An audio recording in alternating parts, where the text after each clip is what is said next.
Hey Forza heads, in this video I'm going to answer the one question that's been on your lips since IndyCar landed, and that's what tyres should I be using? So in this video you're going to see 4 different strategies play out. So one of us is using hards, me, one of us is using softs and softs, one of us is using medium softs, and the other one's using soft mediums. So there's literally going to be 4 different strategies you can start with. And the main thing is with this strategy is to, 1, avoid turn 1. Which is, hard to do in some states in Formula Forza because everyone wants a piece of turn 1, as you can see. But once you get out of turn 1 and you dodge through the ghosts that overshot themselves, then eventually you can see how much damage done. So we're about 1.5 seconds off the first place. So that's not too bad, see we started in first, but we started on hard tyres, so that's going to make it a little bit more difficult for us because we're going to have to allow room for faster cars to come through. So there's people on medium and soft, so I'm going to rely on the fact there's going to be people probably as fast as me in the lobby. So we're going to give them the racing room that they deserve, and hopefully in turn we're going to get the racing room. But most of our overtakes are going to be done with the strategy that we're running. Most of their strategy is going to rely on them really eking out the best performance they can out of their tyres.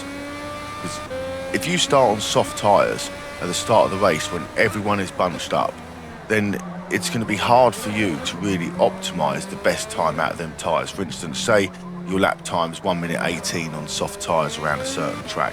If you're in the pack racing at the beginning and you've got people dive bombing turn 1, and then people manage to stay on you and you manage to be in a racing situation for the first couple of laps, you're not going to be running anywhere near that lap time you're supposed to be running to make that overall time deficit. For instance, if you're going to want to mitigate against the pit lane, you can be looking at 21 plus seconds for the pit lane probably.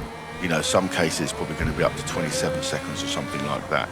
So you're going to be needing on what we got, a 15 lap race here, you're going to be needing near enough 2 seconds a lap on me to be able to afford that pit stop.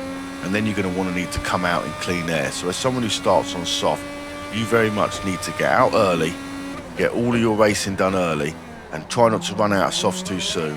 If you're going to push softs, then you're going to try and be doing a lap on each stint on worn out tyres. So that means you've really got to push them opening laps. So you're looking on a race like this, you're going to have to really push sort of, lap 6, lap 7, you're probably going to come unstuck. There you go, first place has lost control there. So we pick up first place, so it's even better for us now. We're on hard tyres, we're on first place, but we are aware from the arrows behind us that we've got 2 people catching us at least. Now in this race, it's not all sewn up at the moment. You will see, I will drop back to 4th place here, but as you'll see in the race, I will give the room for people to come past because driving etiquette is something that I think is lacking in a lot of online games. I mean, people like to say, Forza's got more people crashing around than Gran Turismo has, and Gran Turismo has more people crashing around than iRacer does, and Racecraft has people, everyone likes to think that, they jump on a game and it's like, oh, all the crashes. It's just the nature of racing online because people don't generally have to fear, 1, the injuries or the death from motorsport that can incur, and 2, they don't incur the damage to their wallet that can incur from motorsport. So without these 2 mitigating factors, people are pretty much going to be gun-ho into everything. So you hope over time that the more sort of casual racers will drop off and try other avenues of gaming and things like that. But a lot of the time, some people maybe they don't have the driving etiquette, but you'll see now I'm getting caught up. We are going to have to start giving up some space. I will keep looking back at the moment every now and then. But for me in an instant, I'm going to be starting on hard tyres like I have done. So all I've got to do is basically manage the tyres because no doubt the end of the race is going to be a little bit slow for me. Now you'll see on the last lap how much time I do lose on a worn out set of hard tyres. But you'll see whether that's negatable to how much time they lose, obviously, in the pits and the time they lost racing each other and trying to get themselves into position. So here we have someone, I'm pretty sure, it's a shame that you can't see a tyre colour band on the side of the tyres like you do in Formula 1 because it would be nice to be able to see the people's, you can see at the beginning of the race, but it's hard to remember who's on what strategy. But I know by the way they pit what strategy they're on. For instance, if you're going to be running softs, you're probably going to be starting on it's probably going to be pitting on lap 6 to 7, right? If you're going to start softs, you're going to be pitting lap 6 and maybe deciding to go to mediums, depending on how you lasted your tyres out. If your tyres do last and you get to lap 7, then and lap 7's your worn lap, then hopefully, 7 laps and 6 laps shouldn't be too bad.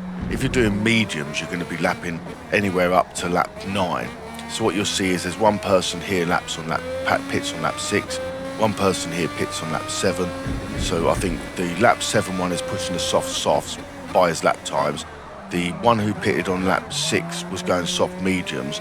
The one who started on mediums ended up pushing them to lap 9, I think, because he was in clean air, and then me on the hard. So you literally see 4 strategies playing out, and you'll see which one is the winner here.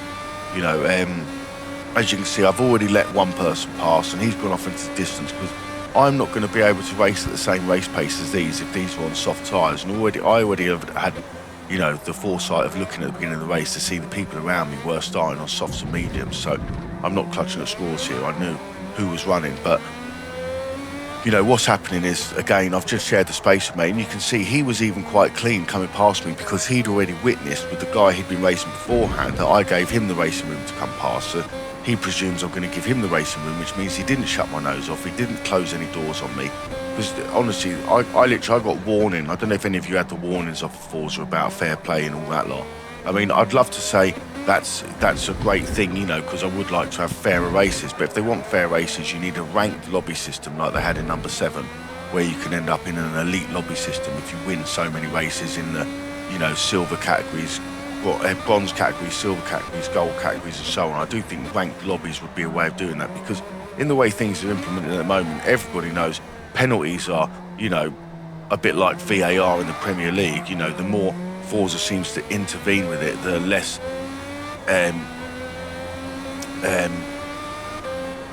the penalties actually align with the crime, in a sense. You know, it can be like an incident where the guy who was affected actually picked up the main penalty, you know, and I know that happens to a lot of people. So I think, you know, a ranked elite system would be better. I'm doing well at the moment to keep up with these people on my hards. I'm not wearing them out. They're lasting pretty well. We're now almost halfway through the race. I'm on, 6 of 15. So we are, you know, we're racing to plan at the moment. We've got one guy who's 0.9 seconds ahead. This guy's 1.1 seconds, and I think we're 4.7 off the lead. So the guy at the lead is now charging away on his soft tyres, but he's probably going to be the first one to pit, because I think he's seeing that he's probably worn them out a little bit, having to race with others. He's probably lost his chance of trying to run soft softs, because you can get away with soft softs in some races. It all depends on what track you're on, because some tracks wear more than others. But yeah, he'll be pitting very soon, and then it's going to be down to when this guy comes past the next guy. But like I was saying, it's all about race etiquette and the penalty system. So I got a warning the other day because apparently, like, you know, I had a race on the Nürburgring. Admittedly, I only had one race that day because I didn't have much time on my hands, and it was one of the BRZ Cup ones that was running. I had a really good race from the back of the pack, and when I get up to about 3rd place, he just wants to shut every door on me. He wants to hang wide on every bend, which is fine, that's okay. But on the corners where I'm going to enter into him, he wants to defend the outside, cut the inside, and run to the outside. That's not racing. You're not going to race anywhere where you're allowed every room. And the same type of person knows that, watches Formula 1 and moans about Max Verstappen thinking he's King Dingaling and bowling about the track with his elbows out. You know, at the end of the day, that's only going to invoke, one, you know, a whole lot of cost for your team who are going to end up binning you off, you know, or two, it's just going to anger all the other drivers around you who are going to just stop showing you any grace or room, and soon it'll cost your team through that way either. So, you know, either it's not the best way to race. So at the moment, you can see we're all having quite a good, clean race. I do really like the Indy cars. I think they sound pretty epic, to be fair. I do think Forza's on point with the sound at the moment. I hope they haven't stopped going through the cars. I didn't actually look at the update notes to see if any cars got new sounds. I will check that out. But yeah, I do like some of the sounds on these new cars that have come out. I do like the ones that they've revamped. Like I think the Ferrari 355 sounds a lot better now too. What's the recent ones they've done? Toyota Supras and things like that. They all sound a little bit better now. But I do think the engine sounds are quite good on this, and you know, it doesn't hurt me that Forza uses some old sounds or some old car modelling. You know, let's face it. You know, we all know most games aren't built from the ground up anymore. You know. But yeah, strategy's playing out here. So we slipped back to 4th, and we're now in 3rd because 1st place did get that early pit stop in.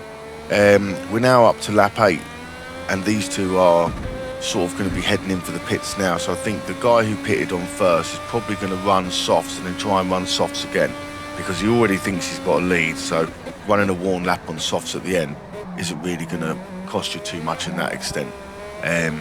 again, it depends on how well your tyres wear.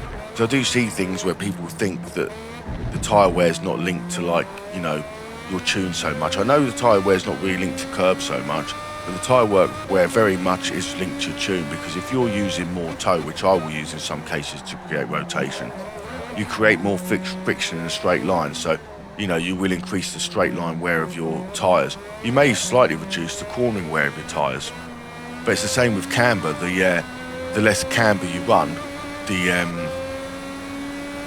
more camber you run, the less straight line wear you'll get on your tyres. But again, you'll have temperature things to worry about and everything else, because obviously if you're going to run too high a camber, there won't be as large a contact area when you turn into a bend as opposed to when you get to the point in which the weight's loaded out. Everything in Forza Motorsport is about the force of weight. Everything in motorsport is about controlling the force of weight. That's why power to weight is so important. You know, it's all about, you know, understanding how heavy that car is, or how heavy it feels with the width of tyres you're on and everything else, and how it sort of loads itself up into a corner. And what you're trying to do is give yourself a nice fast entrance to a corner with a nice linear smooth arc to the bend, but you always want to have an element of being able to overdrive the car. If the car's too stable, you're probably not getting enough cornering out of it, therefore you're going to be losing time.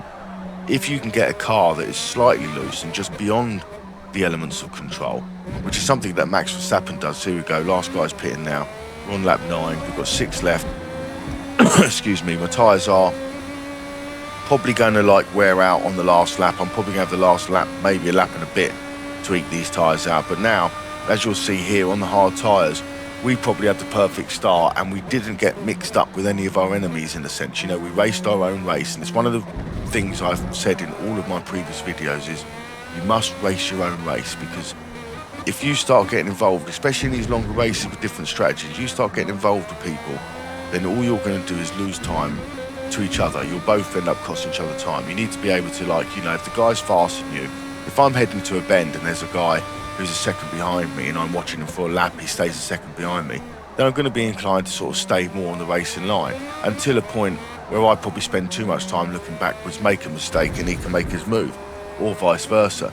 But like, if I'm looking back and I've got someone who's 4.7 seconds off me, and then halfway through the next lap he's 2.7 seconds off me, then by the time we finish that lap he's on my arse, you might as well let that guy go, because there's one or two things happening here. His car's either faster than yours, or he's better than you. And if you're someone who doesn't 100% have the confidence that you understand the right line and the nuances of racing, and you're pretty fast and competitive and you can win quite a lot of the time, then you may as well follow that person. It's just like if you go for a track day experience, you're going to learn more going into a fast group than you are in a group of beginners. Because when you go in a group of beginners, everybody's going to be braking at the wrong time, taking the wrong lines and doing everything else, and you're never really going to learn much. You might improve slightly, but unless you understand racecraft already, you're not going to really learn anything. The best way to learn racecraft is to be behind someone who understands racecraft and stay within their toe and within their slipstream, because that way you will start to see when they're applying their brakes, how much speed they're carrying, their entry points, and you can judge whether you like, you know, because you'll notice, especially in some classes like the Mazda MX-5 Cup, you will notice that you'll get into a corner and think, yeah, I've got this, I'm as fast as I can go, you can't turn harder than this, and then a guy comes around you inside and you're like, you know, how's he 2 seconds a lap quicker than me? I was going as fast as I could, braking as late as I could, getting on throttle as early as I could, turning in as sharp as I could. But the fact is your tune was probably so easy to drive, and it probably felt so fast because it struggles to get beyond its limit without a mistake, without you loading up the front brakes, or without you really, you know, clipping a bit of grass or curb and losing the back end. Whereas a fast tune will be tricky to drive. Not tricky, but like the faster they are, the looser they are. So you need to be able to turn in a bit quicker than you need to, because you need to be the guy who controls the input. Yeah, there's no point in having the car controlling it, because then you'll only be able to drive the car to the limits of the car. If you need to start increasing your lap time and you don't think it's to do with your racing line or your racecraft, then you need to increase what the car is capable of, and therefore it needs to become looser and more reactive. It needs to be able to turn left and right quicker. So things like increasing the stiffness of your roll bar is going to increase the agility of the car. So running soft roll bars, the car isn't going to be as fast switching left to right, because there's going to be a time factor in how long the load takes to load up the weight from left to right. So, you know, roll bars, you generally want to roll with a stiffer rear than front. Unless you're running cars with no body kit, then you might want to sort of run it the other way round. And if you're on the wheel sometimes with cars like the AMR Pro, you might want to run it the other way round. But on the controller, you can very much get away with manipulating the tune quite a lot. And it's not to say that you can't be fast on a wheel because you can manipulate tunes for a controller, because the wheel doesn't need manipulating.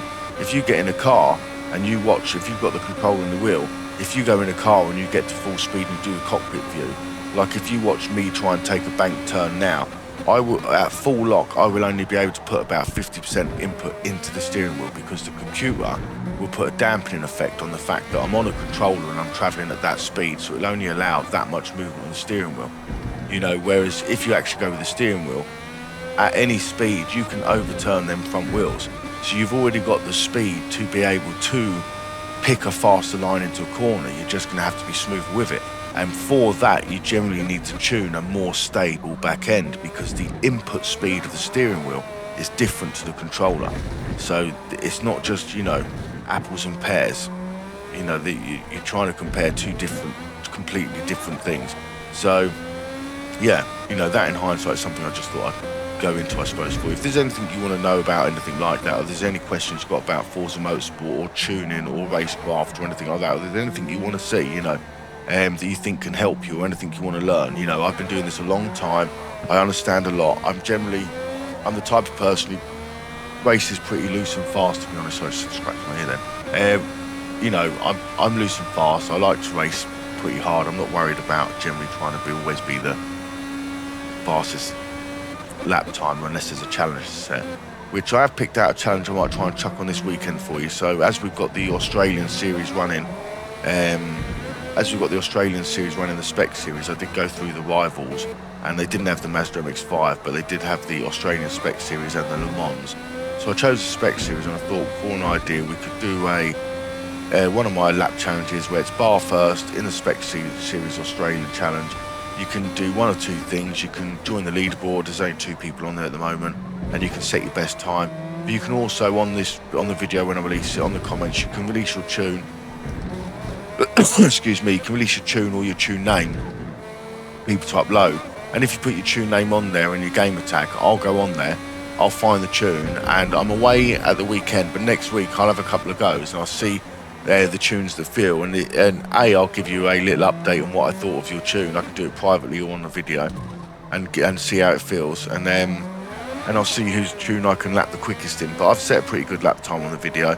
I only done 3 laps, and the 3rd lap I did sort of, you know, not do so well in the set. Well, I clipped the ball and got a penalty. I didn't do too bad, but it was penalty, so I only really had 2 fast laps that counted. But I think it's good enough to set a challenge, and I've done it in the Nissan Almera, so I think we know the Shell's the fastest, probably the Xbox Holden next, and then it's probably the Altima Nissan. So I went with the Nissan first to give you a little go, and yeah, we'll check that out next. But we're on to lap 15. As you can see, my tyres have worn out, but we're on to like a 21.9 second deficit to first, so I'm in no worries about anyone, you know, coming up with me now. This strategy is paid off pretty easy. I do believe, honestly, the best strategy for you is going to be hard tyres. You know, if you can get hard tyres, even starting from the back, it's going to be a better strategy. As long as you don't lose more than 30 seconds to the people in front of you, you know, you should be within a chance. Especially if they get stuck in with dirty air racing each other. But if you're starting from the front, you've just got to be prepared to share the road. I just wish more of us could be prepared to share the road, you know. There's no need, someone's having an off there, another person for lapping. And yeah. But yeah, I hope you enjoyed the video, hope you enjoyed the race. Hope this helps you next week when IndyCar comes back. But yeah, like I say, let me know in the comments. Please give me a like and a subscribe, you know, if you do like this content. And yeah, let me know if you've enjoyed the IndyCar, and let me know if you're going to be doing it next time round. But I'll see you in the next video. Take care, guys. Remember, when the clutch drops, the bullshit stops. See you in the next one.